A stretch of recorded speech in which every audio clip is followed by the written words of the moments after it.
Krishna is going in deep into Bhakti Yoga, and today is the last chapter where he's talking on Bhakti Yoga specifically. So, chapters 7 to 12 is where he focuses on Bhakti Yoga. So, let's understand what he's talking about in chapter 12. Before that, our obeisances to Jagannath Baldev Subhadra Mai, Sudarshanji, Lakshmi Narsimha, Panchatattva, Gaur Nithai, Advaita Acharya, our Guru Parampara. And let's start with these prayers. Does anyone want to try these prayers today? Mataji, yes, Grishma Mataji. Do we have switch off my video? Yes, you can switch off now. If you like to be on video, that's also fine. I don't mind. ॐ अज्ञानतिमिरान्धस्य ज्ञानाञ्जयशलाकया चक्षुरुन्मिलितं येन तस्मै श्रीगुरवे नमः। नमः ॐ विष्णुपादाय कृष्णपृष्ठाय भूतले श्रीमते भक्तिवेदान्त स्वामिन् इति नामिने। नमस्ते सारस्वते देवे गौरवाणी प्रचारिणे निर्विशेष शून्यवादी पाश्चात्यदेशतारिणे। जय श्री कृष्ण चैतन्य प्रभु नित्यानंदा श्री अद्वैत गदाधर श्रीवासादि गौर भक्त वृंद हरे Krishna Krishna Krishna Hare Hare Hare Ram Ram Ram Hare Hare. Jai, thank you, Mataji. Okay, so today, before we go ahead with our class for the day on chapter 12, we'll quickly introduce you to Advaita Acharya. Does anyone know anything about Advaita Acharya? We briefly spoke about him yesterday. Does anyone know anything that you want to share here in this class now? Advaita Acharya prayed for Lord Krishna to appear in Kali Yuga so that all the conditioned souls could be given a chance to uplift themselves. Yes. And only because of Advaita Acharya's prayers, we have Lord Chaitanya taking birth, and we have the Sankirtan movement beginning. Yes. Very nice introduction. Anyone else wants to bring up any points about Advaita Acharya? Something that you know that you like to share other than what's already been shared?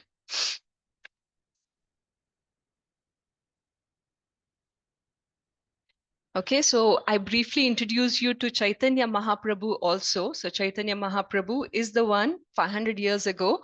He brought the whole Sankirtana. He propagated the Sankirtana movement in Kali Yuga, right? So, and just like Krishna comes with a brother always, with Rama there's Lakshmana, with Krishna there is Balram. Similarly, with Lord Chaitanya, he had a very dear associate called Nityananda Prabhu. Okay, they are not brothers in this avatara or this appearance, but they are as good as brothers, because Nityananda Prabhu was a few years elder to Chaitanya Mahaprabhu, and they had very brotherly relations even in this avatara. So Chaitanya Mahaprabhu is Krishna appearing as Chaitanya Mahaprabhu, and Balarama appeared as Nityananda. Okay, now it's like Grishma Mataji very nicely said, Advaita Acharya, he's also called as Gaur Ana Thakur, which means he's the one who brought Gaura or Chaitanya Mahaprabhu to Kali Yuga. Okay, so he is responsible. It so happened that most often back in those days, they used to have sanghas like this. They didn't have Zoom, of course, so they used to meet in one of these Acharya's house, and they used to very often meet in Advaita Acharya's house or Srivasa's house. Even today, if you go to Mayapur, there's a place called Srivas Angan. So all the devotees would very often meet up over here. Chaitanya Mahaprabhu, Nityananda Prabhu, Haridas Thakur, Advaita Acharya, all of them to come together in one of these people's houses, and they'll have nice kirtan or discussion about the Lord.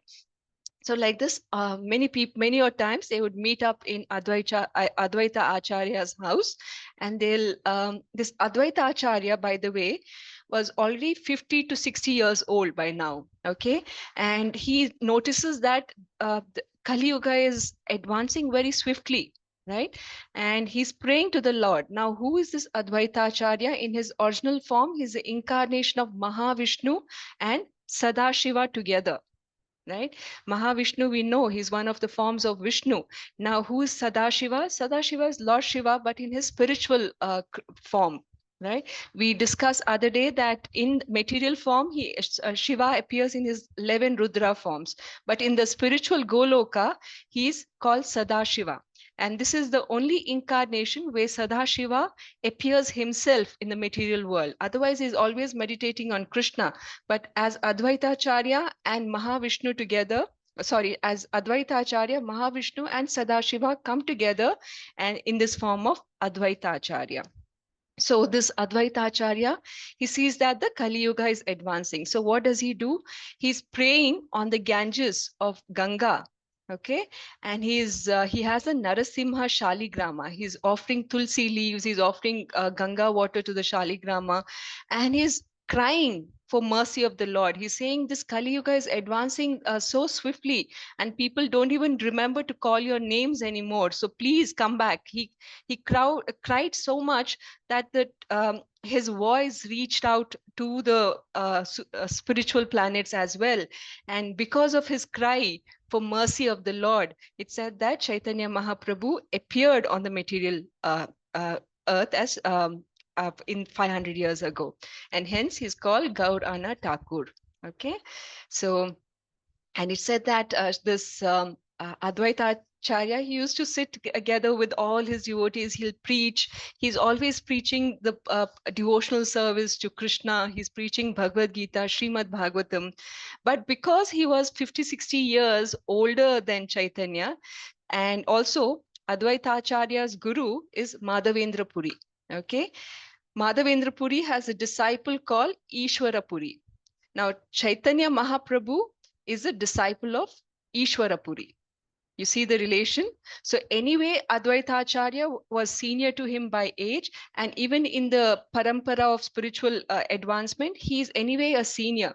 So Chaitanya Mahaprabhu kept a very respectful relationship with him in the sense that he always referred them with respect. Like with others, if somebody says something incorrect or preaches Brahmavada or Mayavada, he will show no mercy. He'll shout at them, he'll take a stick and beat them. So Chaitanya Mahaprabhu was like that. He only appreciated propagation of pure knowledge of Krishna. Now this Advaita Acharya, he was feeling a little something inside. He's like, even I want to experience this, that the Lord is angry on me, because other devotees who were getting shouted and beaten by Chaitanya Mahaprabhu, after that shouting, they were feeling happy. They were feeling that the Lord has recognized me, and because of this shouting, now little my sins are getting cured. The Lord has shown mercy on me. So they were happy thinking like that. Even Advaita Acharya wanted to experience this. So what does he do? Once intentionally, he calls a sabha in his house, and in this sabha, he starts preaching Brahman philosophy. What is Brahman philosophy? We'll talk in detail in the further verses. We introduced you that the Brahman philosophy previously as well. But Brahman means we are preaching that the Lord does not have a form. He's a void. He's some bright light, like Brahma Jyoti. There's nothing beyond that for Lord. So that's impersonal preaching of the Lord. So when he intentionally started preaching Brahmavadi, though otherwise he would have sabhas on Bhagavad Gita, he'll have sabhas on Srimad Bhagavatam, but in this instance, he started preaching Brahmavadi. And somehow this news reached Chaitanya Mahaprabhu. And as soon as Chaitanya Mahaprabhu heard this news, he comes rushing to Advaita Acharya's house in full fury. He wanted to thrash Advaita Acharya. So he comes in full fury. And in that mood, he approaches Advaita Acharya, and it said that for the first time, looking at the fury, the anger in the eyes of the Lord, Chaitanya Mahaprabhu, Advaita Acharya felt a little fear inside. Now, Advaita Acharya's wife, Sita Devi, was also a devotee of the Lord. Only she knew why Advaita Acharya was preaching Brahman philosophy that day. But looking at the Lord this angry, the Lord dragged Advaita Acharya outside the house, and outside the house, he's beating him you know, you can imagine how much fury the Lord had. And finally, Sita Devi begged for the Lord's mercy. He said, ask for mercy. And meanwhile, his associates like Nityananda, Haridas Thakur, Nityananda is smiling because he knows what's going on. And Haridas Thakur is praying fearfully, he's praying, Krishna, Krishna, Krishna. And looking at all this, Chaitanya Mahaprabhu, he finally, out of anger, he says, I was peacefully sleeping in my ocean of milk. And this Advaita Acharya, he called me from there. He said, I need to come and propagate the devotional service, the message of devotional service. And now he's preaching this Mayavada philosophy. He has deceived me. So the Lord is saying as such.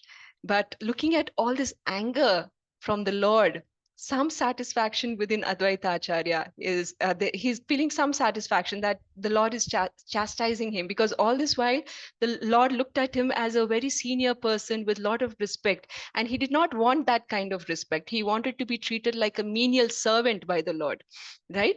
And looking at the Lord being angry, this Advaita Acharya, he got up from the ground, he started clapping, singing, dancing around the Lord. And this way he told that now that the Lord has chastised him, now he can be the servant of the Lord. So this mood that Advaita Acharya is showing is, however great your position is, we are still the menial servant of the Lord, and that should be a mood constantly. You might be a great scholar, you might be a very renowned person in the material world, but Advaita Acharya shows us that the right mood to serve the Lord is in the mood of a humble servant. There was another nice episode that happened. It said that once um, uh, Chaitanya Mahaprabhu in Srivas Angana, in one another devotee called Srivasa, he was showing his Mahaprakasha form for 21 hours. This Mahaprakasha means he's showing different avatars of Krishna. Right? For Srivasa Thakur, he showed the Narayana form. For Murari Gupta, he showed the Rama Chandra form. And for some others, like Advaita, he showed the Shama Sundara form.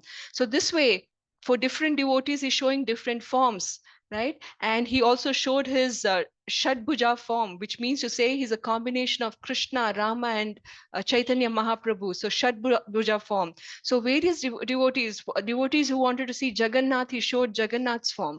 The devotees who wanted to see the Varaha form, he showed the Varaha form. Like this, he showed his different forms for 21 hours. And at this time, his mother came there. But he did not want to show this form to his mother, his Mahaprakasha form. So the reason was his mother had once condemned Advaita Acharya. So this Chaitanya Mahaprabhu had a brother. His name was, I think, Vishwarupa. Vishwarup, correct.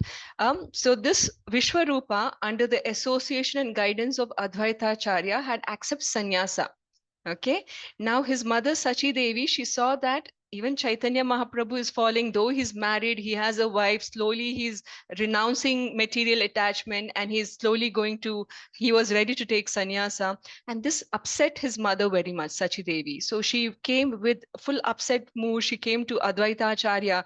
She criticizes him, saying, your name is Advaita, but it looks like you're a very expert person in splitting families. So it's better you're called as Dvaita.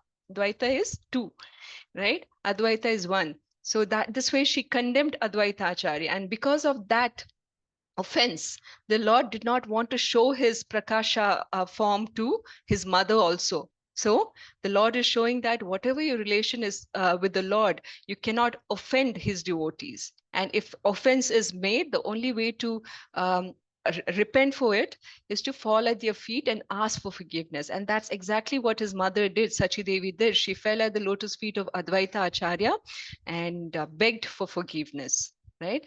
And it's also said that because of this, Chaitanya Mahaprabhu gave a boon to Advaita Acharya, saying that however uh, small this person is, if they surrender, it could be an insect, it could be a worm, if they even if a person, human being who's done so many sinful offenses, if they take shelter of Advaita Acharya, the Lord will instantly give them bhakti. They'll forgive all the offenses and give them bhakti. And hence, Advaita Acharya is one of those devotees we still remember. Before our chanting of our Mahamantra round, we call out Jai Shri Krishna Chaitanya, Prabhu Nityananda, Shri Advaita Gadadhara, Shri Vasadi Gaura Bhakta. So one of the names we call out is Advaita Acharya. We are asking all these senior devotees to show some mercy on us and make sure that we don't offend the holy name while we're chanting the name. So we're humbly requesting all of them to, so that we don't create any offenses in our mind, in our vani, in our mannerism while we are chanting the holy name. So with that, we'll stop the introduction to Advaita. There are many, many, many pastimes of Advaita Acharya like this. Maybe as we go into more advanced classes, once we get to introduce more of these acharyas, we'll talk in detail then as well. Okay, Jai. Shri Advaita Acharya ki Jai. Okay, our class today is dedicated to His Divine Grace, A.C. Bhaktivedanta Swami Srila Prabhupada. Our obeisances to His Holiness Jayapataka Swami Maharaj. And today's Gita Mahatmya verse, if someone could please read this verse.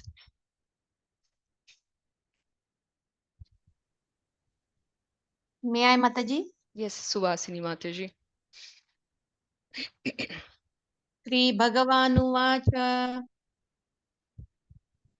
Gītāsrāye aham tisthami Gita me paramam graham Gita jnanam samastriya Trilokim palayamyaham. I am present within the Gita, and the Gita is my supreme residence. Only by the knowledge of the Gita do I maintain the three worlds. So Krishna, thank you, Mataji. So Krishna is saying he's maintaining all the three worlds by the knowledge of Gita. So if Gita can, Krishna can maintain all his creation just by the knowledge of Gita, isn't it easy for us to manage our small society, our families, our communities with the knowledge of Gita, right? Let's talk at a family level. A parent who knows Gita knows how exactly they need to raise a child, right? How to be, what to be looking forward to, what should be the objective of life, what should be our, ultimate goal. This kind of spiritual knowledge, along with material knowledge, material skills, will make this person a wholesome person who can further take up roles, leadership roles that can support the society, right? Take examples of the kings, Kshatriya Dharma. They used to follow the Kshatriya Dharma, but also indulge in spiritual practices. So what does that mean? They would take care of their kingly responsibilities. They do it very nicely without faltering in any way. At the same time, they make sure all their prescribed duties for spiritual enhancements are taken care of. And there are kings like Rishabhadeva and his son Bharata Maharaj, and even Priyavrata. When after they felt that their kingly duties are done, they, without any attachment, they just gave up all the opulence, the fame, the position. They gave up and accepted sannyasa immediately. Now, we have a lot of leaders around who are very attached to the position, the fame. It's very difficult for them to give up position because they're thinking like Shudras. They're attached to the position, not the service, right? The Kshatriyas back then were not like that. They were not attached. They were doing service for Krishna. They were not attached to all the byproducts of that position, right? So that's how a leader should rule as well. And this is a lot of nice lessons from Gita. Then we have grahasthas like Janaka Maharaj, Ambarisha. They had families, they had responsibilities, they had social responsibilities, familial responsibilities, but they did not lose their focus on the Lord while performing all these responsibilities, right? So that's an ideal grahastha. Now this way, there are Gita tells us that what we need to do as a devotee, and Srimad Bhagavatam tells you how to do it. So if you're a businessman, it's telling you that stop being greedy or over hoarding, right? Because nothing belongs to you. Everything ultimately belongs to Krishna, and anyone who's hoarding to accumulate, then that such a person is a miserly person, a cheater or a thief, right? So think of our geographic setup today. There are so many countries, right? There are so many borders. Now, if at all the leaders were such that they thought about what Krishna says, Vasudhaiva Kutumbam, right? Everybody is ultimately his children. So, what is the need for these boundaries then? What is the country of our soul? What is the we have a country because we are attached to this body, and your body is born in India. We are saying we are Indians, or some other will say I'm a Pakistani. But does the soul really have a country? Does it have identification by color of your skin? It does not, right? It's all the color of your skin, the way you're talking, the way you look is because of the body that is attaching. But Jiva ultimately has no country. It has no of a language, or it has no the facial expressions, or the the way of color of skin. All that comes because we are attached to the body. So ultimately, if Jiva does not have such identification, what is the need for us to identify ourselves with these short-term identities, right? If all of us thought that we are children of God, one country would not be waging war on the other for a piece of land, right? Everybody would be sharing their resources and living more peacefully. But that's not happening, because more and more as Kali Yuga is passing, everyone is trying to be more greedy. They're thinking about themselves first before others, right? So this is why Krishna is saying if one follows the knowledge of Gita, then the world can sustain very peacefully. But unfortunately, we are not. So this is why this verse is very important. It's very important that not at a very high level, even at the grassroots level, as families, as smaller units, we should be following the knowledge of Gita. Only then we can make a society that is Krishna conscious. We can make a country that is Krishna conscious. Otherwise, we'll be falling apart like we are today. Jai. Okay, let's move on to chapter 12. So in chapter 12, like I said, verse 7 to 12 is Bhakti Yoga.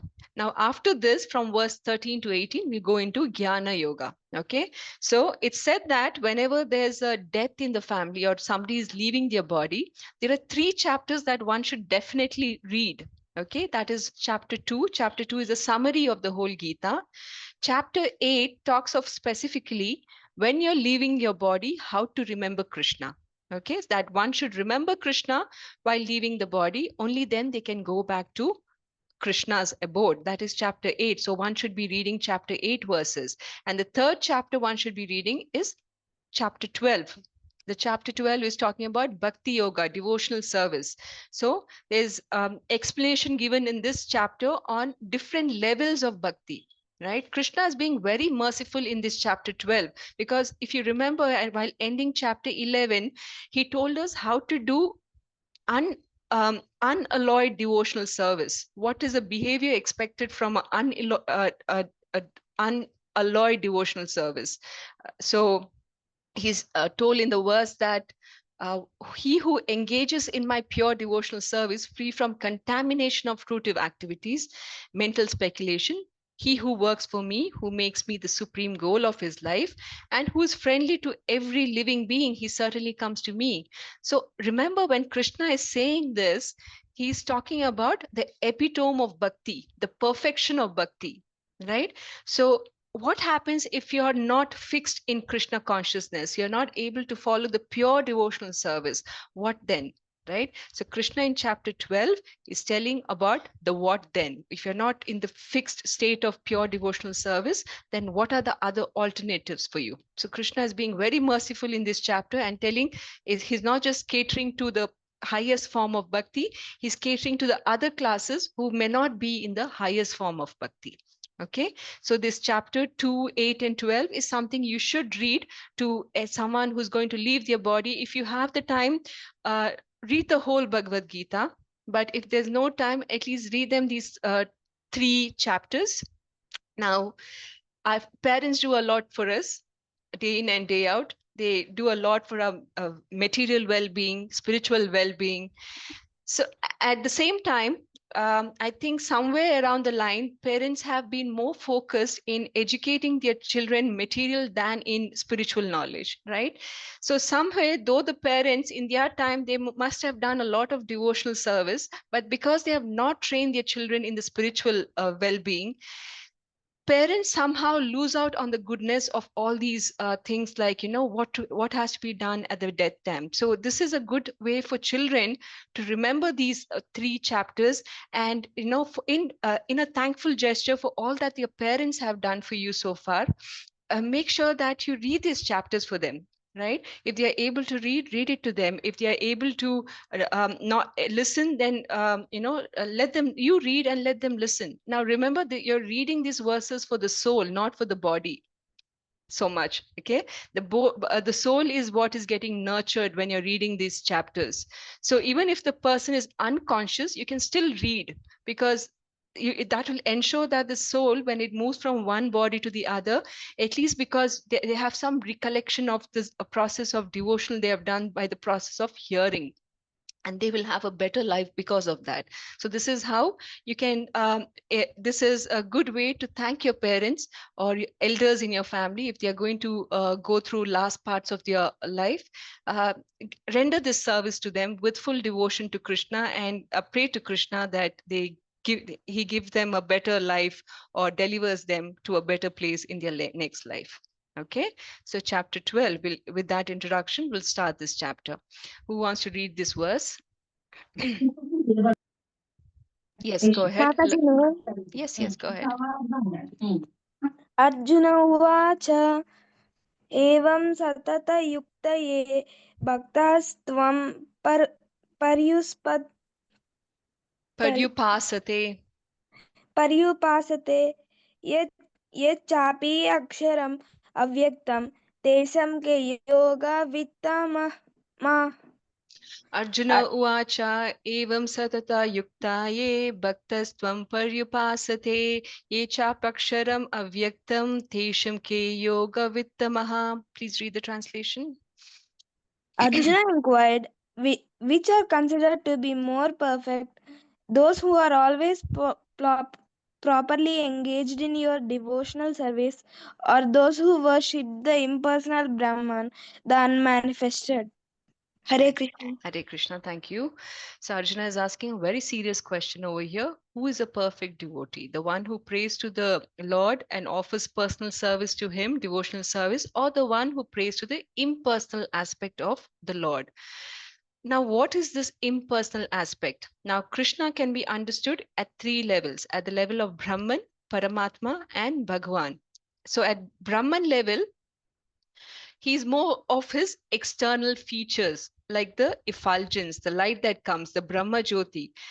So people like to impersonalize, or the impersonalists want to pray to this formless form of Krishna. This is also a feature of Krishna. Brahman is also coming from Krishna, but it is not the whole Krishna. It's just one of his features, right? But the impersonalists, they like they don't want to pray to a form. They don't want. They just want to pray to a feature, right? So they don't think of Krishna, though they may or may not know that Krishna is a form. They still like to have an impersonal relationship. It could be because they don't want to get engaged in too much ritualistic things, or they don't want to pray to the Lord. Like they like to look at things around them and focus on something void and say, okay, this is all Krishna, right? So that's how they pray. They pray to the Brahman aspect. Then the next level of understanding Krishna is the Paramatma, where we understand that there's a soul within each of us. That is, and the soul has from the context of soul, we understand that we are the soul and not the body. And then we move into the progressive knowledge of Jnana Yoga, right? And we get to the part of where the Paramatma is sustaining all of us, right? And this is dealt in much detail in chapter 13 onwards, where we talk about Jnana Yoga. So understanding, praying to the Paramatma within, which is sustaining all the material creations, is second feature of Krishna, where it's a little advanced than Brahman level, but it's still not the whole form of Krishna. Paramatma is also Krishna, but it's not Krishna overall. Now, the final level of knowing Krishna is his Shama Sundara form. We spoke about that. And in this form, you can tell that Krishna is so beautiful. He's full of knowledge, he's full of fame, he's full of strength, he's full of wealth and renunciation. So this level of understanding of Krishna is the best way of understanding Krishna. Okay, so think of a train. Now, for some people, train can be just a sound from a distance. They hear something passing, they say, oh yeah, that's the train passing. Just by sound, they can say that's a train. Now, others who are a little closer to the railway station might see that this train has some lights, it has an engine that's driving the train. They can look at the external features of the train. But that is a second level of understanding of the train. Now, the third level of understanding is when you enter the train, right? You can see that there's an engine within that's running the train, and then there is different types of bogies, and different types of bogies have different facilities. So the third level of understanding the train is a good level of understanding the train, right? Similarly, when you get to understand Krishna, the Bhagwan level of understanding Krishna is the absolute knowledge of Krishna. Anyone who's praying to Krishna at a Brahman or a Paramatma level are praying at a partial form of Krishna. It's not his sum total. Though they are coming from Krishna, they're not sum total of Krishna. But for others who pray to him in his personal form, because as human beings we relate to each other in forms, right? We relate to I know when I'm looking at one of you that I know, okay, this is Pawan Prabhu because of his form, or this is somebody else because of their form. I can relate to you because I can see your form, and I can tell you that Praveen is like this, Pawan is like this, or Lalita Mataji is like this. We can look by the form, or we can say that this is an animal form versus this is a human form, because we relate to each other by the form. And because we can see Krishna in his form, we happily offer him new clothes, we dress him up with nice garlands, we offer chamara, we offer water, we do abhisheka, because we can connect to him in his form. Correct? So Krishna is saying, Arjuna is asking in this verse, which is better of these two? Praying to you in your form, personal form, or impersonal form? So let's see what Krishna says for this. Does anyone want to read the second verse? Harshal Prabhu. Hare Krishna, Mataji. Hare Krishna. Mataji, can you give an example for the Brahman form? Like what do you mean, Brahman form? How does he pray in Brahman form? Yeah, you elaborated, but I want some context or some story, like background, just to understand. I may not have time to go into the story part of it, but maybe I'll share it on chat if that's okay. Okay. But Brahman is to say that Krishna does not have a form, right? Look at the Brahma Kumaris. They pray to a light. Yeah. They say that is Krishna. Yeah. Right? So similarly, if you don't want to attach a form and say, okay, this nature is Krishna, this air that I'm breathing is Krishna, you're praying to something formless. Yeah. Now okay. I got it. Yeah. This is what I wanted to understand. Yeah. Okay, let's read verse 2, please. Yes, Jayalakshmi Mataji. I request Prabhus also to participate in the reading of the verses, so please be ready. Jayalakshmi Mataji. Shri Bhagavan Mayyaveshya mano ye man nitya yukta upasate shraddhaya parayopetas te me yukta tamamataha. Translation: The Supreme Personality of Godhead said, "Those who fix their minds on my personal form and are always engaged in worshipping me with great and transcendental faith are considered by me to be most perfect." Hare Krishna, Mataji. Hare Krishna. So Krishna says of the two types of devotee, he's not leaving any scope for debate or speculation. He's saying the one who prays to me in my personal form is the best. So when Krishna is saying this, he's being very clear that praying to the impersonal form is not the best way to pray to him.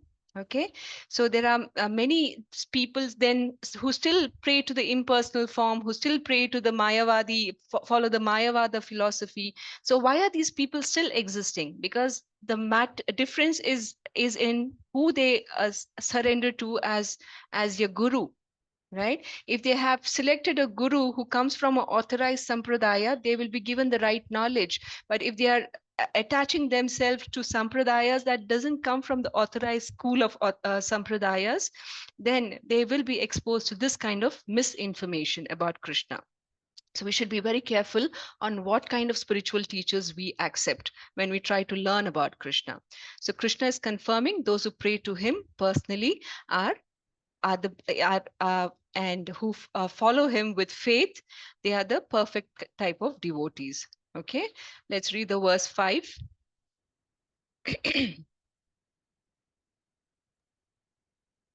May I, Mataji? Yes, Vashini Mataji. क्लेशो अधिकतरस्तेषाम् अव्यक्तासक्तचेतसाम् अव्यक्ता हि गतिर्दुःखम् देहवद्भिर्व्याप्यति.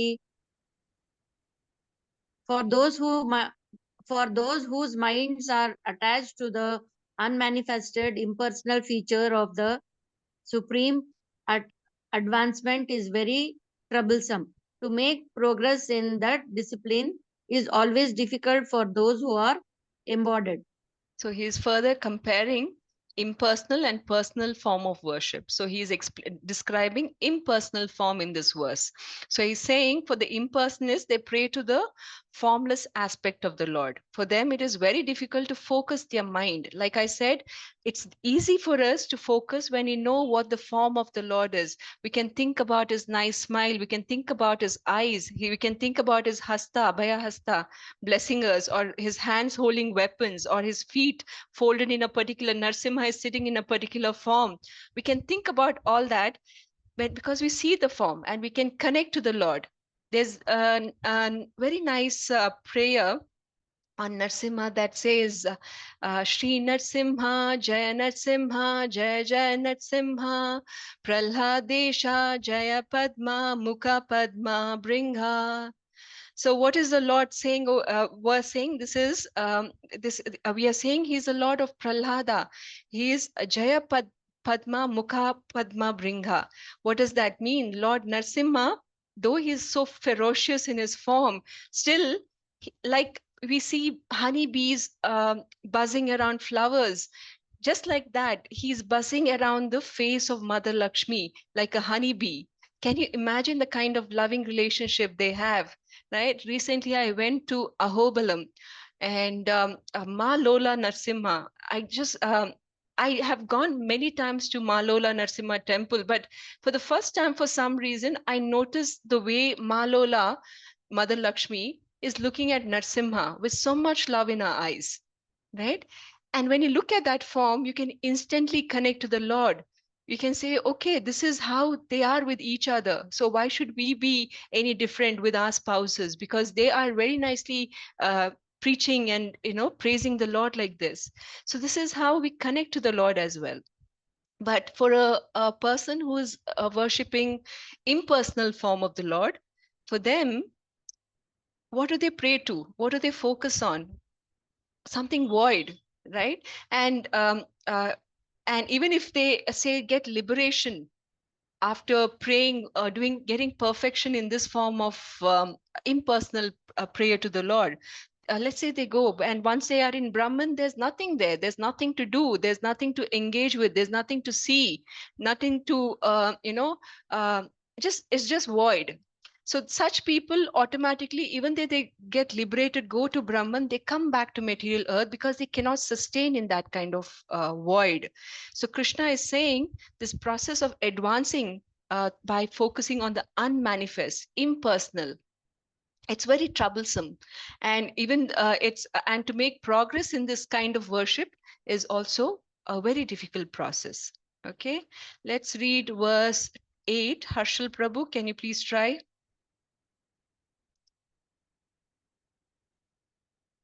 You have your hand raised. Was it for chanting? No, Mataji, goes for the old one. Okay, please remove your. Okay, Sumit Prabhu. Yes, Hare Krishna. Maya eva mana आधत्स्व मयि बुद्धिं निवेशय निवाशिष्यसि मय्य एव अत ऊर्ध्वं न संशय. Translation: Just fix your mind upon me, the Supreme Personality of Godhead, and engage all your intelligence in me. Thus you will live in me always without a doubt. Hare Okay, Krishna. so now Krishna is explaining three kind of devotees that he has. There's three levels of devotional service. First is Uttamadikari, the first class kind of devotee. Okay, and then the second level is Madhyamadikari, and the third level is Kanishtadikari. Now in this verse, he's explaining the topmost kind of bhakta, one who is Uttamadikari, okay, the best of all the kind of devotees. And he's saying, such a devotee will fix your mind upon me, the Supreme Personality of God, and engage all his intelligence in me. Now we have very many examples of such pure devotees. Now, such pure devotees engage, Prahlad Maharaj has given listed out 9 ways of praying to the Lord in the 7th canto of Srimad Bhagavatam. So it says, Shri Prahlada Uvacha, Shravanam Kirtanam Vishnu, Smaranam Pada Sevanam, Archanam Vandanam Dasyam, Sakyam Atmanivedanam. Iti Pumsarpita Vishnu, Bhaktische Nava Lakshana, Kriyate Bhagavati Adha, Tanmaye Ditham Uttamam. Can someone read the translation? Yes, Mataji. Yes, sir. Hare Krishna.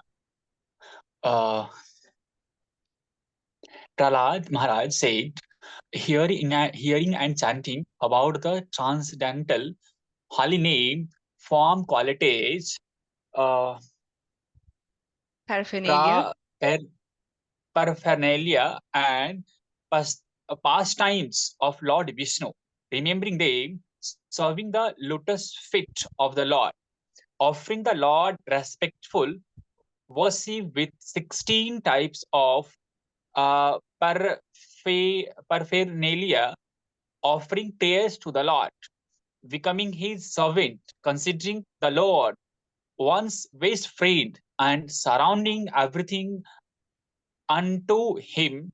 In the words, serving him with the boy, minds, and words. These 9 processes are accepted as a pure devotional services. One who has dedicated his life to the service of Krishna through these 9 methods should be understood to be the most learned persons, for he has acquired complete knowledge. Hare Krishna Mataji. Hare Krishna. So devotees pray to Lord in these 9 forms. They could be using all 9 forms or could be focusing on one of those forms, which is all fine. Okay, what are these? Let's understand each of these forms. The first 3 forms of devotion is Shravanam, Kirtanam, Smaranam. Can you give me any examples of devotees who listened? Shravanam. Sorry? Prahlad Maharaj. Prahlad Maharaj. Okay. Any other Parikshit examples? More Maharaj. prominent one? Parikshit Maharaj. Correct. Parikshit Maharaj. Correct. Parikshit Maharaj. So Parikshit Maharaj, when he got to know that last 7 days of his life, he constantly listened to Srimad Bhagavatam. Now, who spoke the Srimad Bhagavatam to Parikshit Maharaj? Shukadeva. So he is the Kirtanam. Kirtanam just does not just mean singing the songs. It also says one who recites the glories of the Lords or talks about the glories. So Kirtanam is Shukadeva Goswami. Now Smaranam. Do you have any examples? Somebody already mentioned. Yes, Prahlad Maharaj. Yes, Prahlad Maharaj, because he was constantly remembering the Lord, even when he was being tortured continuously, still continuously remembering the Lord. So these are good examples of Shravanam, Kirtanam, and Smaranam. Let's go further. Pada Sevanam. I think the picture is self-explaining, but do you want to name it? Mata Lakshmi. Mother Lakshmi, because she's constantly serving the Lord by massaging his lotus feet all through the day. So what a glorious service. Archanam. Prithu Maharaj. Prithu Maharaj. So Prithu Maharaj, he is from the Treta Yuga, and he said that he did so many yagnas that he was ready to overcome Indra as well. So he used all his possessions in order to offer pure devotional service to the Lord. Now, Vandanam. Arjuna. Akrura. Akrura, yes. I know it looks like Arjuna, but this is Akrura when he went to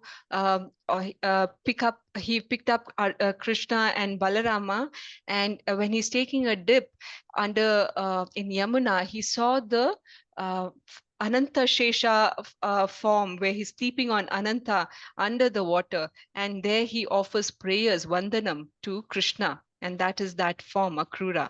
Okay, now they have Dasyam. I think the picture again is revealing. Hanumana, Lord Hanumana. Yes, very dear servant, and he's constantly in the mood of a servant. Sakyam. Arjuna. Yes, Arjuna, dear friend of the Lord, and because of their friendship, Krishna also agreed to be the charioteer for Arjuna. Atma Nivedanam. Bali Maharaj. Yes, Bali Maharaj. Bali Maharaj. Yes, Bali he Maharaj. not just offered his whole kingdom, he offered himself, right? So pleased the Lord was looking at him that he said, I'll give you a kingdom better than Indraloka. You go to, which is a kingdom? Patala. No. Sutala. Sutala. Yes. He was made the king of the Sutala, and the Sutala is said to be more prosperous than heavenly planets also. And also the Lord said, I'll constantly be with you, right? And he stood guard at the door of Sutala, guarding his kingdom, such that nobody ever attacked that kingdom after that. So this way, he was very pleased with Bali Maharaj and took care of him. And it said that after the current Indra, the next Indra will be Bali Maharaj. Okay, verse 9, please read.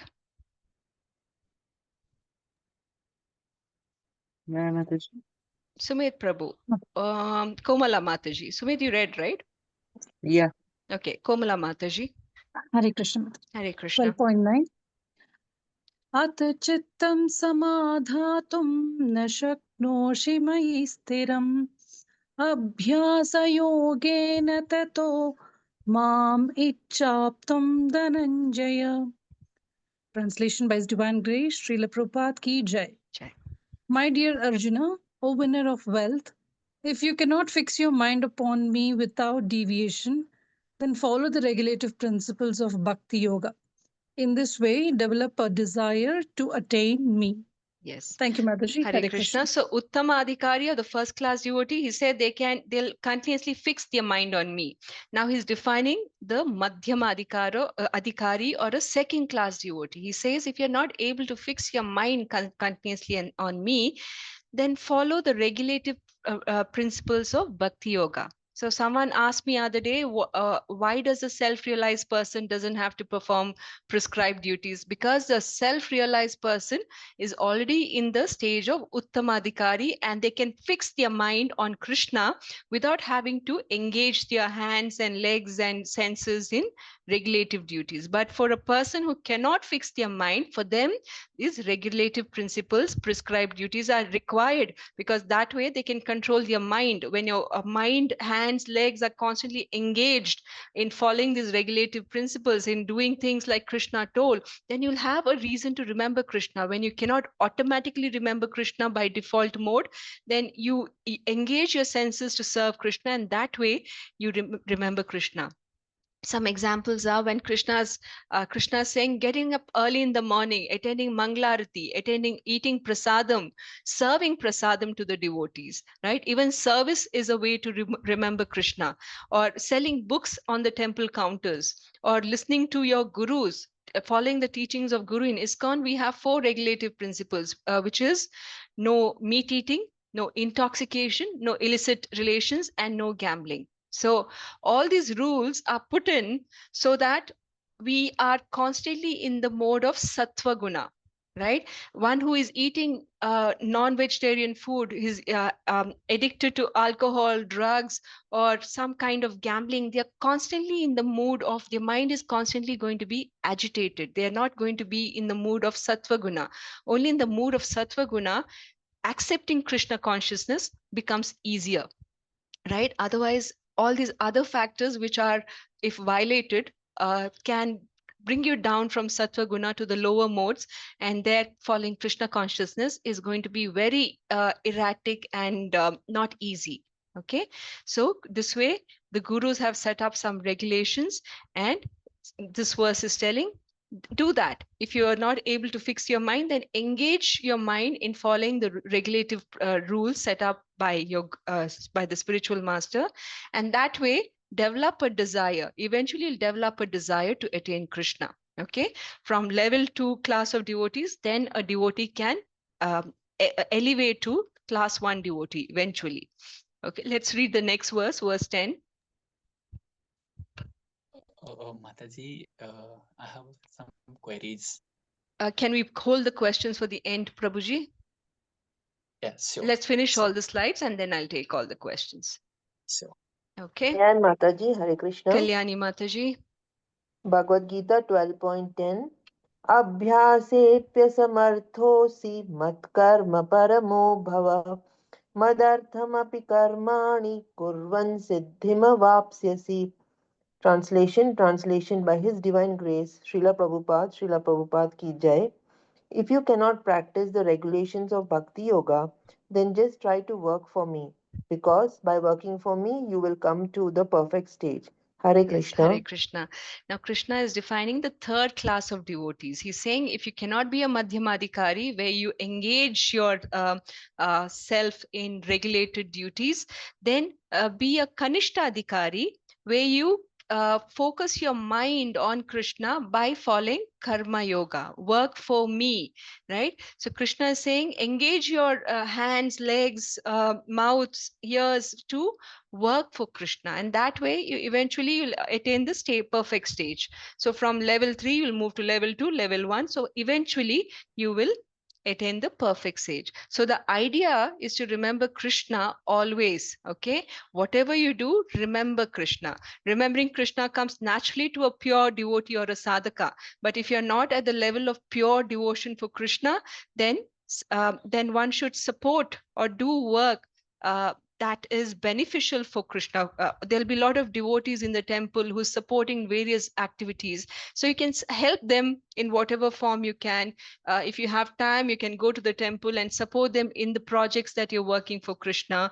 Or if you have the extra time and resources to engage in Krishna in whatever way, you can donate your money, or you can engage in any kind of preaching, support activities for preaching work. So work for me, Krishna says. So if you can't even follow the regulative principles and be more devoted, regulated in your day-to-day practices, then at least try to work for me whenever you have the time. Okay, in that way, you'll eventually come to the perfect stage. Let's read the next verse, verse 11.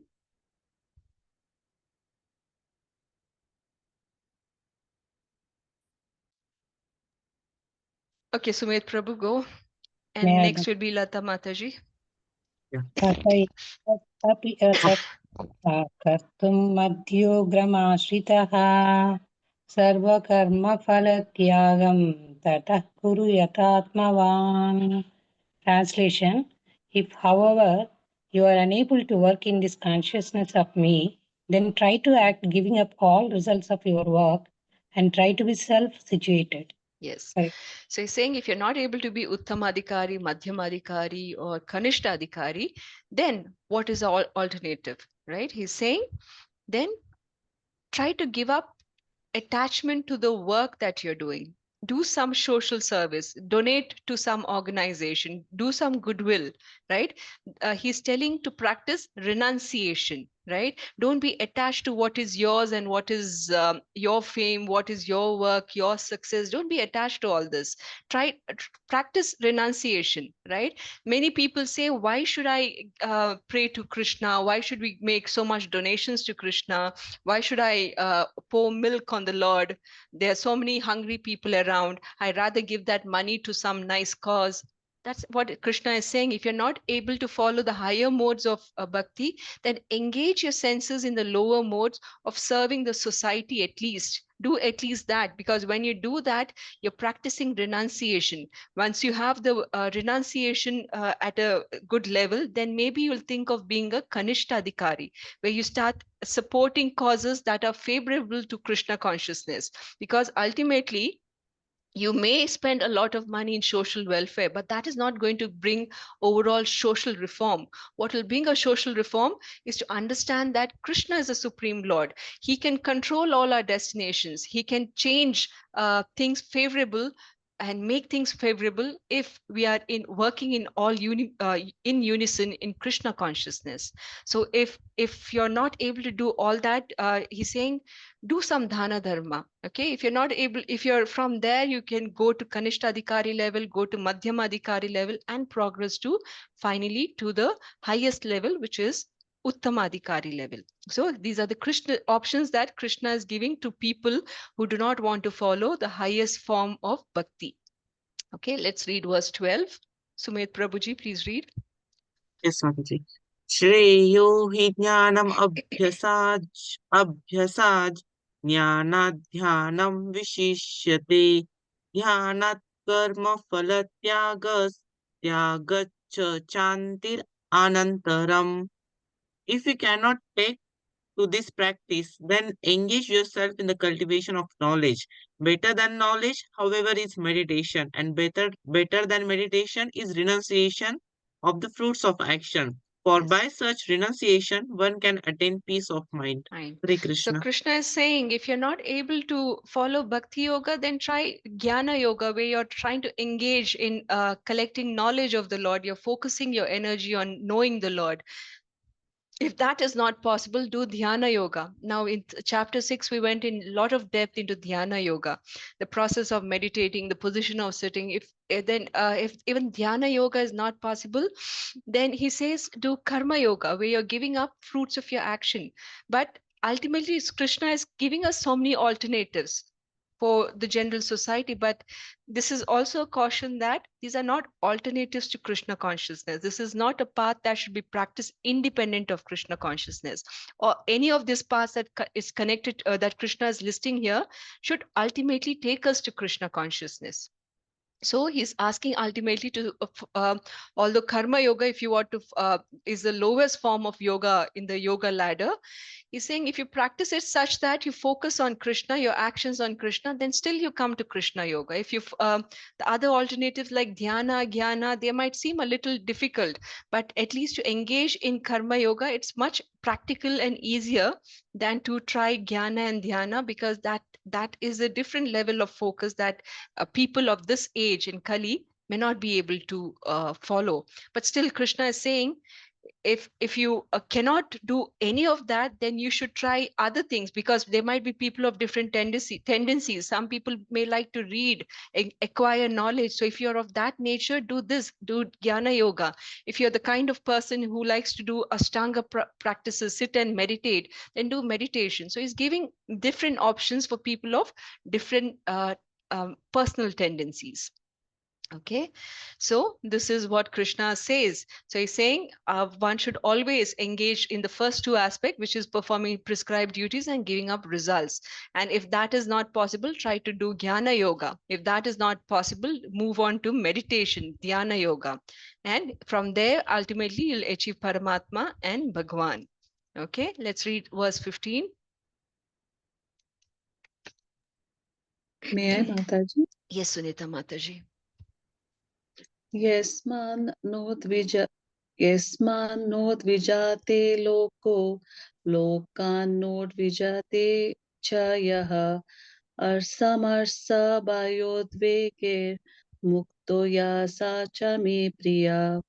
Translation: he by whom no one is put into difficulty and who is not disturbed by anyone, who is equipoised in happiness and distress, fear and anxiety, is very dear to me. Hare Krishna, Hare Mataji. Krishna. Now, from verse 13 to 19, Krishna is listing out 31 qualities of his pure devotee. Okay, so I request you to just go through these verses, verse 19 to, verse 13 to 19, and go through the verse translation so you can get a deeper understanding of all the different qualities that Krishna is saying belongs to a pure devotee. And one of those qualities are the devotee is not envious, does not associate with people who can contaminate their Krishna consciousness, and these are people who are very determined in their endeavor to please Krishna, and they want to focus their mind intelligence on remembering Krishna all the time. They are constantly engaged in serving Krishna, and they stay satisfied or equipoised. Okay, and they are very tolerant to any situation. Even if the situation seems to be unfavorable to them, they are very tolerant, satisfied, and equipoised. Especially in material world, there are a lot of dualities that one goes through. Like sometimes we are happy, sometimes we are sad, sometimes we love somebody, sometimes we have extreme hate in our heart, sometimes we go through extreme weathers of hot, cold. But a pure devotee, whatever the external uh, environment is, whatever the situations are, he stays equipoised and focused on the Lord. Okay, so they don't have a sense of false proprietorship to say this belongs to me, this belongs to my family, this is my success, this is my fame. No, they understand that everything belongs to Krishna, and Krishna has given us very for short term, he has given us some resources so we can live our life comfortably or whatever to our means as per our previous karma, but it ultimately does not belong to us. This body also doesn't belong to us, right? So we should use this body to serve Krishna. And they don't succumb to false ego to say I am this body, right? They don't identify the body. So whatever happens to the body external, they don't really care so much, because their ultimate endeavor is to nurture their soul, right? So these are the different qualities described by Krishna about his devotees. I listed a few. So how to be equipoised, like a devotee especially. Let's say there's a situation where devotees are assigned kitchen duties, right? Sometimes festivals, there's a lot of prasadam, and the devotees are busy serving prasadam, so such that when the time comes for them to honor the prasadam, there's nothing left. Sometimes it so happens that you're serving for so long, then by the time you come to eat, there's nothing, no prasadam left. So a devotee will not be, oh man, because of my services, I could not have a good prasadam. They're not going to get angry, because they understand whatever little khichdi they are going to give, it's still prasadam. It's as good as a festive feast, right? And we have so many IIM scholar degree holders who are serving in ISKCON. Sometimes these people, they're just doing some menial work, they're serving in the kitchen. Sometimes they're given some big mighty projects, mega scale project, but it does not matter for them as long as they are serving Krishna, right? They could be doing some menial task, but it's not that, how can you give me such a menial task? I hold such a grand degree around me, and you're giving me no, they don't come with that mood, because for them serving Krishna is the ultimate mood. So whatever comes their way, they will continue doing that kind of work. So devotees are like that. They're equipoised in happiness, distress, fear, anxiety, and such a devotee is very dear to Krishna. Please read this last verse. Verse 20.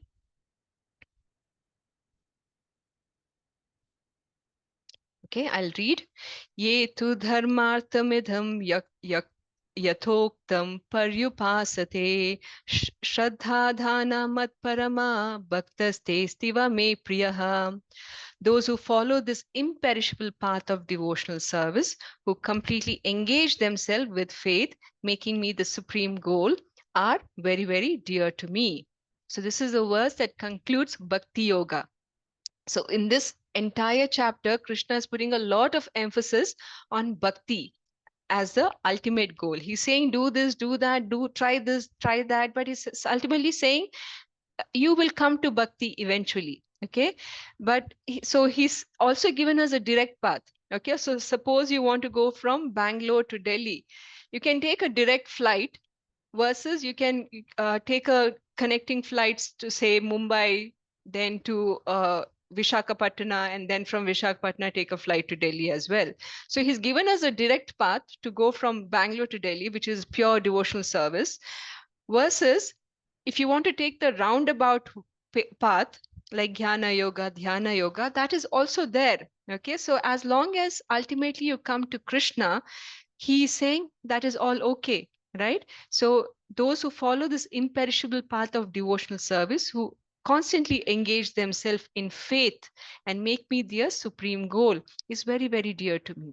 So when we are concluding this devotional service chapter, let's just think about all the different things that you do every day that could be counted as devotional service, right? Now, one important thing that we definitely have all started doing is chanting, right? The last couple of days, most of you have been chanting. I request you to continue that chanting process, because this chanting process, remembering Krishna, even if you don't do anything else for Krishna, this process of chanting, remembering him for the 2 hours in the day or whatever few rounds that you do, try to focus on Krishna for that time. Don't keep yourself distracted. Okay, so eventually Krishna will give you that kind of honesty or dedication to come surrender to him. So even if you have no love for Krishna, even if you feel, who is this Krishna, why am I chanting, it's okay. It's like medicine. You may not really understand what a medicine has, but medicine still does its work. So keep chanting to a point where you feel, okay, now it's easy for me to accept Krishna. So at that point, it becomes easy for you to chant as well. Okay, continue doing your deity service, the little things that you do, like offering little water, little flowers, some light, all that, offering water to Tulsi, because we are not just serving the Lord, we are serving the uh, devotee of the Lord as well. So Tulsi is also to be worshipped. And reading books like Srimad Bhagavatam, Bhagavad Gita, every day 15 minutes, if you could open the book, read 2 verses, that is enough, right? These days, last Sunday, I sent a message on the WhatsApp group. Every weekend, a few of us devotees come together to read Srimad Bhagavatam. We are around on the 5th chapter of the 1st canto. So all of you, if you feel you want to come join us in that reading sessions, you're welcome to join that. And whenever you see the next invite on the weekend, you can join us for those readings. Okay, so reading books, remembering Krishna through that process, cooking prasadam.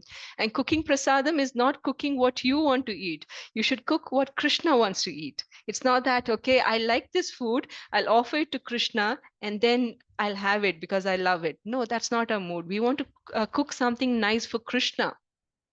Somebody asked me this interesting question. They said there are a lot of these Ayurvedic medicine like cough syrups and all that. Can we offer that to Krishna? Because then when we have it, when we are not unwell, when we are unwell, then it becomes Krishna Prasada.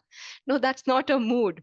We don't offer Krishna what we want to have. We need to offer Krishna what Krishna likes to have. There's a difference to it. Okay, it's not that because you have to take some kashaya kada, then that becomes offering to Krishna, right? Or even Tulsi is not used for a personal I mean, if Tulsi is offered to Krishna, you can have that Tulsi after while having prasadam. But we don't use Tulsi for, say, cough syrup. Some grannies might have the tendencies to smash the Tulsi, get the juice out, put some honey for cough. But we don't use that Tulsi in that way. Okay, we use her only in the service of Lord. So like this, you can continue serving the Lord, okay, and make him ultimately your ultimate goal of life. Serve him with faith, and that way, Krishna is saying, such devotees are very dear to me, right? So to conclude this chapter, we started with impersonal worship of the Lord. Krishna says it's troublesome and it's a very difficult process. Now, moving on to the process of bhakti or praying to the personal form of the Lord, he says it's much easier because you need to fix your mind and and intelligence on Krishna. This is the class level, level 1 stage of bhakti. Then he says, if that is not possible, then follow some regulative principles of bhakti. If that is also not possible, then work for Krishna. If that is also not possible, do some social work, engage in donating something for social welfare, work with NGOs, pick up some social cause that is good for the society. Do such kind of work, and that will eventually give you a consciousness of renunciation and take you through the process of elevated process of bhaktis. And then finally we spoke about, if working in Krishna consciousness or working for Krishna is not possible, then people of other tendencies can also work in Jnana Yoga or Dhyana Yoga. So this is the path of bhakti versus the path of impersonal bhakti. Okay, so before we end our class, there's a small pastime of how Krishna is relating to his devotee in a very personal manner. So there were two brahmanas. They went on a yatra. So this brahmanas, they are somewhere around Odisha region called Vidyanagara, okay, around that area in Odisha. And they travel together. They're from different people, but they're like, we have yatras, devotees come together. So these two brahmanas happened to travel together to Vrindavan. And the one devotee was a little older man, and the other was a young brahmana. So this older man had some trouble moving around, and this young brahmana was serving him whenever whatever way he could. He did not have any intentions, just that there's an elderly gentleman and I want to serve him to have darshan of the Lord. So they go to this one particular temple in Vrindavan, where Gopala Krishna was being prayed to. The form of the Lord was being prayed to. So this in front of the Lord, because the old Brahmana was so impressed with this young man, he made a promise and said, I have a daughter. I will give this daughter in marriage to you. Now, this young man said, no, no, no, you don't have to make such promises, because this old Brahmana belonged to a very rich family. He was a rich man. And the young Brahmana was very aware that there is differences of this social status, so it may not work out in the end. So he said, you don't have to make such promises. But the old Brahmana insisted. He said, no, no, I made up my mind. My daughter will not get a better groom than you. So I want my daughter to marry you. Because he was insisting so much, and the young Brahmana was also conscious that he has made this promise in front of Gopala. So he said, okay, if you're insisting, I'll take it as a Lord's mercy. And this way they parted ways. And the old man went back to his house. The young man went back to his village.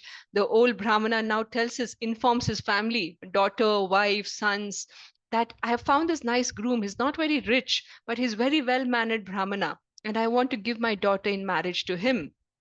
So this way, when he informed, everyone was, no, no, no, this won't work out. He's a poor man. He has no status. He's no families, rich family. How do we give away our daughter like this? So they all rebelled against that decision.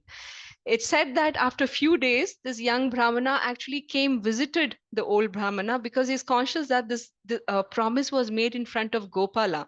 So he didn't want this promise to go in vain.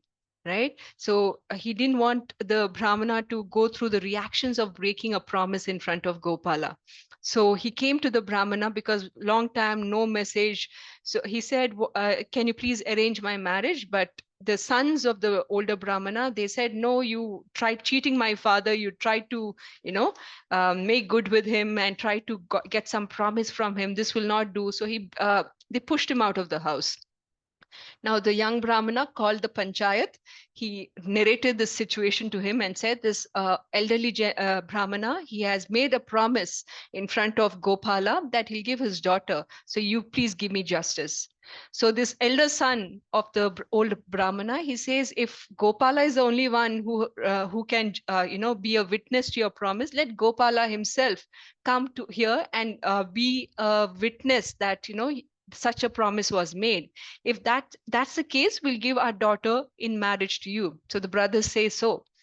So with no other option, the young Brahmana comes back to Vrindavan. and he prays to the Lord. He said, Lord, now you only have to come and give sakshi that this kind of promise has been made. So Lord responds saying, I'm just a stone here. How do I come there and give sakshi or witness that this thing has happened? So the young Brahmana, very smart, he said, if a stone god can speak, you can definitely come with me to with your legs. So with that, he convinced Gopal to come with him from Vrindavan to Odia. So as they were touching the border of Vidyanagara, the Lord, when he said, okay, I'll follow, he said, but during the time we are going, you should not turn back and look. Okay, so if you turn back and look, wherever you turn back and look at me, I'll stop right there. So the Lord was wearing an anklet, and from the anklet sound, the young Brahmana knew that the Lord was following him. But as they touched the border of Vidyanagara, the anklet sound stopped. And so suddenly this boy turned back and saw, and Krishna said, now I can't move from here. So if you still want me to be the Sakshi, then you go to the village, call them all here, and I'll bear witness to the promise made between the old and the young Brahmana. So this way, the young Brahmana goes to the village, he calls everyone, he calls the family, and the Lord bears witness and says, yes, this kind of promise was done. The older gentleman did make a promise that he'll give his daughter in marriage. So this is why this form of Gopal, he's called as Sakshi Gopal. Okay, so the Lord is very personal with his devotees. His relationship is very personal.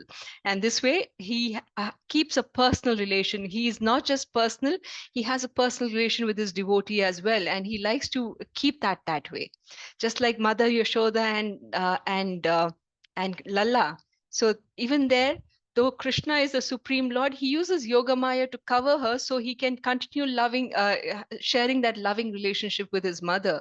Or with Arjuna, when he's covering him with all kind of doubts. So Bhagavad Gita can be spoken. So all this is Yogamaya, where he does certain pastimes to pass on the message or show his loving dealings with his devotees. Can someone please read this? May I, Mataji? Yes, sir. Of all the different spirituals practices, the 9 of bhakti, Shran, Rhythm, etc., are the best because they create potential to deliver Krishna and it was a love for him. Of these 9 practices, Nama Sankirtana is the best, right? Nama Sankirtana is the best. By chanting the holy name without offense, one very easily obtains the priceless treasures of Krishna Prema. CC Aditya 4.707. Okay, so of all the different spiritual practices, the 9 forms of bhakti, Shravana, Kirtana, etc., are the best. And because they have great potency to deliver Krishna and ecstatic love for him. Of these 9 practices, Nama Sankirtana is the best. By practicing the holy name without offenses, one very easily obtains the priceless treasure of Krishna Prema. Chaitanya Charitamrita, Antya Leela, chapter 4, verse 70 and 71. Jai. So with that, we end our class for today. And are there any questions that we need to answer? Mataji, I already messaged the question in chat. Okay, you're asking is devotees can eat onion and garlic, those who serving God? I mean, if you can't serve onion and garlic to God, then that means even you can't have, because a devotee will not have anything that's not served to the God. You see the connection? You will not enjoy Right, something Mataji. that's not offered to the Lord. So if Krishna is not having onion and garlic, a devotee will also not have onion and garlic. Just like meat. Krishna is not going to have meat, so we don't offer meat, and hence we don't eat meat as well. Mataji, I have a same queries. I have a same satisfaction for in front of person. Someone asked me who's serving the Lord, but condition is that Mataji, till now I'm in Delhi, so I'll be selected as a professor for physics in Nagarjuna College in Narayana, Bangalore. Okay. But how I'll manage over there, because there is only options to eat the food which is included with It's served in onion the garlic. hostel over there. There are many. If you're coming to Bangalore, don't worry, Prabhuji, because there are so many options around especially the temples are now serving thalis with which is offered to Krishna. So you can consider that. But eventually, I think in the long run, you should have a more independent setup where you can cook, offer, and have on your own, like in hostel setups, right? Have a small setup, and whenever you can offer, or even if you buy fruits, have a small deity of the Lord. You can offer fruits, you can offer some sweets, even if it's bought outside, can be offered to the Lord and consumed. So start with all that small things. If you're buying something outside, like some snacks which doesn't have onion garlic, you can try offering to the Lord initially. But eventually the best form of worship would be where you cook it yourself with the right consciousness and then offer it to the Lord. Because sometimes food offered from outside, the consciousness of the person who's cooking the food also matters, right? It can affect your consciousness Yeah. also. So yeah, in Yes, the long Mataji. run, you Till should look now, for more till now, permanent solutions than for now.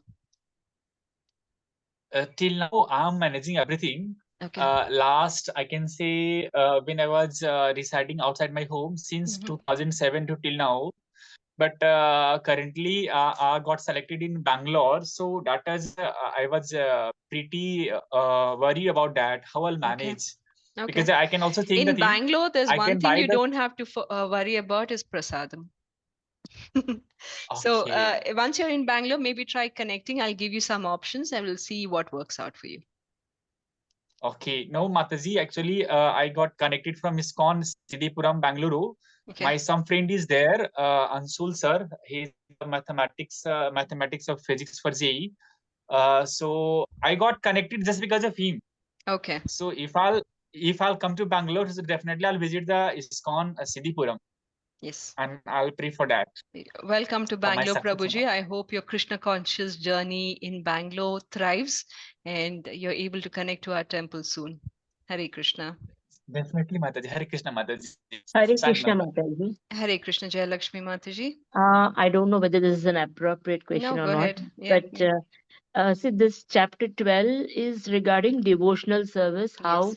a person can achieve the proper way of achieving Krishna consciousness, etc. Step by step, you Yes. have taught. Okay, now you said that we need to read this to a person who is about to leave this world. So they are already on the deathbed. So Deathbed. how Yes. will this um, uh, means be useful to them? It will definitely be more useful if it's read, understood, and applied during the lifetime, right? But this still gives you, explains the perfectional stage of bhakti. The bhakti where, if you look at this one, who is equipoised in happiness and distress, right? One who, when a person is going through extreme situations of hell, they'll be extremely distressed, right? Yes, But to remind them to be equipoised, to say this is how a devotee behaves, right? To remind them, or but like you said, it's better that one imbibes all this information through the living, during and then lifetime. during lifetime. But still, this verse is one of those verse which gives you pure devotional service, which tells what's the behavior of uttamadikari, what is the things that is very dear to Krishna, what is the behavior of verses that we didn't read, the qualities of the devotees, 31 qualities of the devotee, that is very very that Krishna finds very nice. So all these things are something that we need to keep reinforcing, whatever stage of life we are in. Okay, so it will give them a peace of mind. Maybe it Yes. will soothe them. Yes, Okay, and it's also preparation for their next life as well, Mataji. Right. So telling them that, okay, this whatever happened has happened, but the soul has to be prepared for something that's going to happen in the future. So at least that awareness, if that information stays at the last minute with them, then maybe their choices in the next life will be different. Okay. Hare Krishna, Mataji. Hare Krishna. Praveen Prabhu. Hare Krishna Mataji. Hare Krishna Mataji. Hare Krishna. Mataji, I would like to apologize. I could not contribute anything today Oh. because I was driving, so I could not read even No, a that's single okay. word. That's okay. So, Mataji, I have a small question. Yesterday, we read one verse, 11.55, where it was mentioned that devotees should not aim for fruitive activities or some mental speculation. So, when we desire to basically attain Krishna or go back to, let's say, Golok Dham or abode of Krishna, Yes. is this fruitive activities? That's a spiritual goal. Okay, Right? Mataji. Though Because the mood of a devotee is not really to go back to Krishna. That is a byproduct of being engaged in devotional service. Right? If you're engaged constantly in devotional service, you fixed your mind, then Krishna is pleased by that. And as a byproduct of that kind of life, you will go back to Goloka. But a devotee is not in that mood that I want moksha or I want to, that's not our intention. We are not doing what we do because we want something in return. We do because there's nothing else we want to do other than devotional service. Right? But having such aspirations is not a bad aspiration. Why not? Because when we have an aspiration like that, then maybe then we'll start thinking of what should I do to get to that stage. Then we'll start thinking, okay, I need to do devotional service. Then you'll start engaging. But eventually, as your consciousness clears, maybe you'll get to a stage like Dhruva Maharaj. Right? He initially started to say, I want higher position, I want kingdom, I want that, this. But as he kept meditating, the Lord cleared his consciousness. Right? He gave him knowledge. He enlightened his knowledge. And that way he had clarity on, no, this is not what my purpose in life is. I need to pray to the Lord because he's a supreme. There's no other objective in life. So again, it's okay to have such aspirations, but eventually we need to understand if that Goloka was not given, right? Then what? Like Bharat Maharaj, despite being in Baba stage, he had to come down.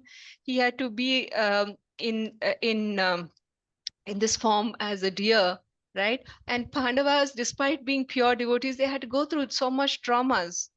And but ultimately, okay, they went back to Goloka, but they still had to go down. If the Lord engages you in such activities where you have to go through material stress in life, next life, so does that mean you don't want to serve the Lord? You will still want to serve the Lord, because it doesn't matter whether we have moksha. We get Moksha Devi episode I told you the other day, when Moksha wants to serve the devotees, but we are saying, what is moksha? If moksha is taking me away from the devotional service of the Lord, we don't want moksha. We want only service to the Lord.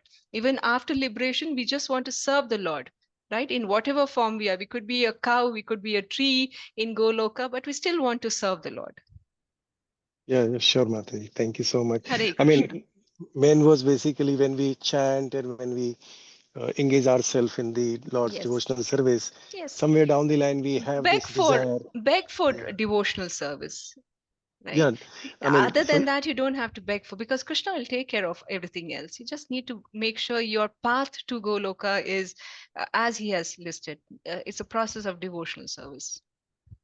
I mean, Goloka was perhaps my bad example to select, but Yeah. mainly even to desire Krishna, that Krishna should love us, or we should love Krishna in that sense, or he should show mercy on us. Yeah. These are like desires. I'm not sure whether these are fruitive. Again, yeah, desires are good, okay, but if you're doing some activity in aspiration of something in return, like if I do this, then Krishna will be happy with me. If that is the mood, then if Krishna is not happy or not happy quickly enough, then we'll be demotivated.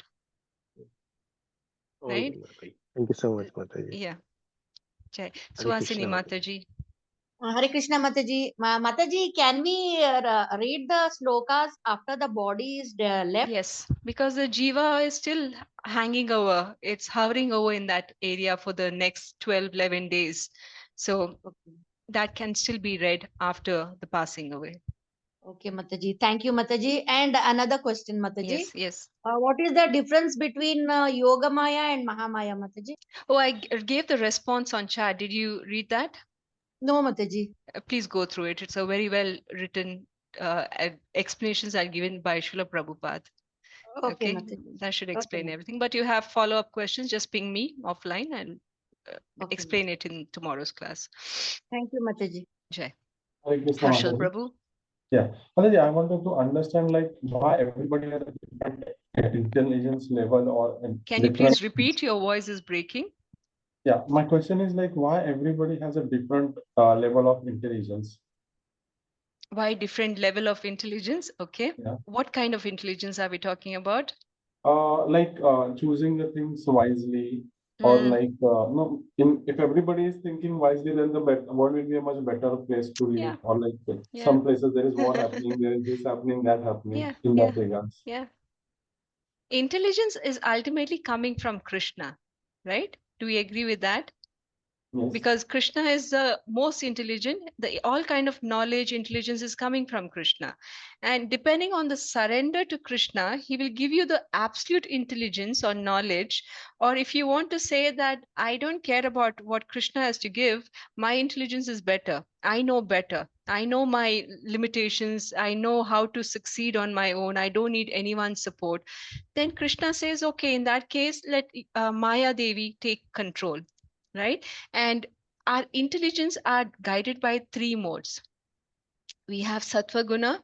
We act differently when you are in Sattva Guna. We act differently when you are in Rajoguna. And we act differently when we are in Tamoguna. Your kind of intelligence is also different at that point. And since you have brought this topic, this question also translates us nicely into Jnana Yoga. Okay, we talk about three types of three modes and how knowledge is different, how intelligence is different, how our behavior, charity, everything is different when it comes to the three modes. Okay, so hold on to that question because this topic exactly comes up in the following chapters of Jnana Yoga. Okay, Mataji. Hare Krishna. Thank Hare you. Krishna. Okay, with that, we'll end our session for today. Very nice questions as usual. A reminder that this Saturday is Ekadashi. So there will be a special class on Ekadashi Mahatmya. It's a Varaha Ekadashi. So there will be a class in English. The time and all those details will be sent on the group. We have a special speaker invited for this topic. So request all of you to participate in the Saturday Ekadashi class as well. Okay. Jai, we'll meet tomorrow with chapter 13. Hare Krishna. Vancha kalpatarubhyascha Krishna, kripa Mataji. sindhubhya evacha patitanam bhavanebhyo vaishnavibhyo namo namaha. Hare Krishna, Mataji. Hare Krishna. Dandavat pranam. Dandavat pranam. Hare Krishna. Krishna, Mataji, Dandavat pranam. Thank you. Hare Krishna, Mataji. Hare Krishna. Suhasini Mat, did you have a question or it's your... No, Mataji. Okay. Thank you, Jai. Mataji. Where should I see in the chat, Mataji? You said. Are you on the group chat for Gita Gyan 12-11-1? No, Mataji. I'm not in the group chat. Oh, you're not on the group chat. Can you give me your phone number on chat? I'll add you to that group. Yes, Mataji. Thank you, Mataji. Hare Krishna. Hare Krishna, Mataji. Thank you, Mataji. Thank you so much, Mataji. Hare Krishna. Hare Krishna. Hare Suhasini Krishna, Mataji, I'm Mataji. still waiting for your phone number Yes, before yes, I Mataji. close Yes, the Mataji. call. 1 minute, Mataji. Sure. 9, 4. Hare Krishna, Mataji. Thank you very much. Did you Dandavat get pranam. Mataji? Yes, I did, Mataji. Thank you. Yes. Hare Thank you so Krishna. much. Hare Krishna. I'm closing the call for everyone. Dandavat pranam. Dandavat pranam. Thank you, Mataji.